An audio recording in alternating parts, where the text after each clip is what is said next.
Hey people, me and filming videos in the morning. I'm going to be traveling a lot pretty soon with my purchase of a new guitar that will be traveling with me. I'm going to be flying back to Thailand and I'll probably move around a lot within Thailand, just traveling within the country. And I've decided to just pick up this. I feel like it would be appropriate since I covered the song that was released with the product like a year ago. I looked at a couple of options and basically it was this or the IK multimedia iRig or something similar. It's all plastic and I don't like plastic, and this is apparently metal, at least like 60% of it. So I chose this one. This will be an unboxing. USB to USB-C cable included, USB-A to micro. That is definitely not as small as I think it would be. It is quite heavy and the buttons are really rubbery. Has a nice click to it. That's good. A lot of weight. The tension on the button is really good. You can't actually turn it with one finger. You kind of have to do that to it. I'm just gonna plug my normal IEMs I use in, which is the KZ something. Since it's a stereo jack, you can technically have a divider and just make it go onto the studio monitors. Seems like you control the volume from the MacBook, which is weird considering I think all the audio interfaces that I've used have you control it from the volume knob of the actual interface. Since my IEMs are really low impedance, I'll leave the volume on like very low. I'm on 1 bar and it's driving this thing to like, holy. These can drive Sennheiser HDs easily. This is 80 ohms. I'm not even halfway through the volume. I think this drives even better than the Scarlett Solo. That's interesting. Is there a way to control the preamps? When you stop playing audio for a little bit, it will turn blue. The next time you play something, you have to wait until it turns green.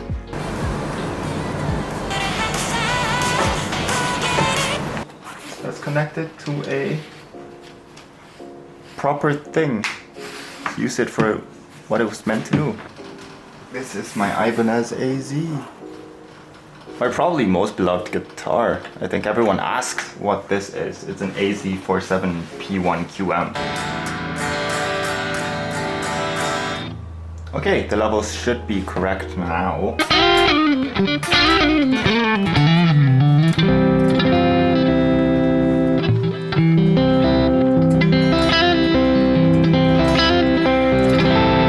I'll try to do a comparison between this and the Volt. First good thing, there is barely any latency.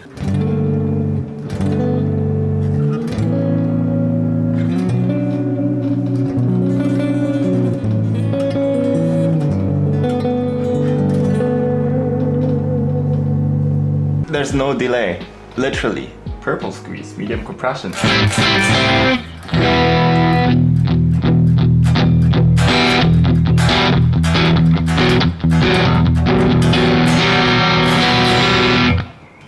Heavy. You can hear the noise come through like right away, so that is a lot of compression.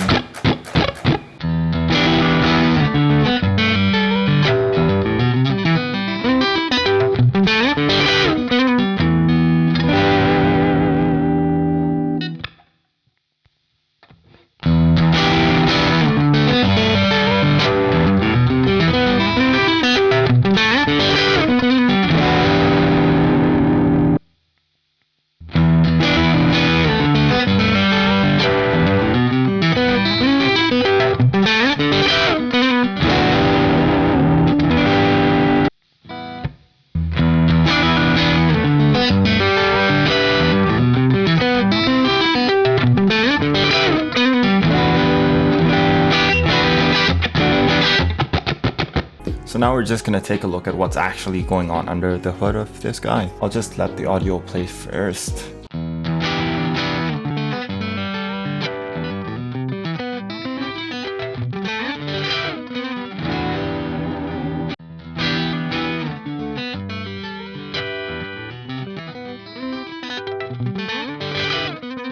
So that is all of the recording. So the Apogee has a soft limiter at -4 decibels where the guitar hits. In this recording here, it's hitting like -2, even though it's technically not clipping, it is hitting a soft limiter at -4. I've leveled both of them very, very carefully, and that seems to be right on the dot where it's 4 decibels and then it just gets smushed.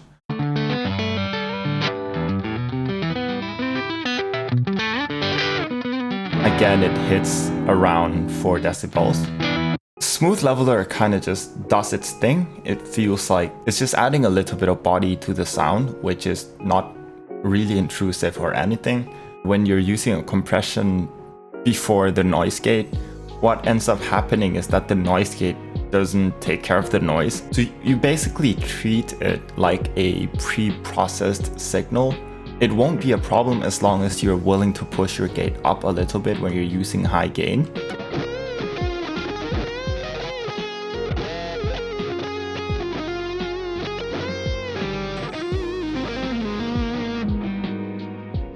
It still turns out pretty clean. Let me summarize the Jam X in a really straightforward way. The pros are that it is extremely small. It has extremely good build quality. The drive out of the headphone port is insane. It's super low noise. It has amazing sound quality with a big asterisk, which brings us to the first con, which is that it has 4 decibels of headroom gone. I don't think a lot of people will mind, especially when this is maybe aimed at a bit of a beginner, because this is also marketed towards, you know, the iPhone, the iPad people of the world. As someone who records a lot more than you would expect, I would appreciate having maybe a hard limiter at -1 or maybe a harder soft limiter at -2. But like even at -4, there's only like 0.2, 0.3 decibels of leeway, which means that the limiter is a lot harder than soft. That's literally my only complaint with it.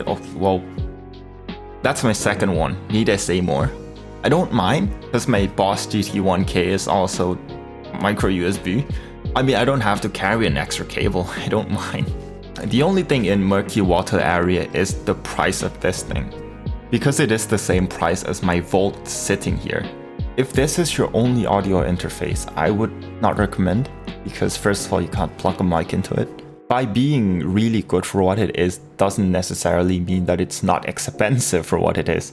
It is still a £150 audio interface that doesn't even have one XLR jack. But it is the only thing in the market that does what it does. The only other option I find is the IK Multimedia iRecover. That is super plasticky. It doesn't feel as high quality as this anywhere. I haven't tried it at home. I don't necessarily know if it sounds better. For the fact that it's the only thing in the market doing this, I would hope that in the future there are more competitors. But speaking as of right now, this is perfect for what I'm going to do, which is travel. And I don't think I can really complain. Peace out, guys.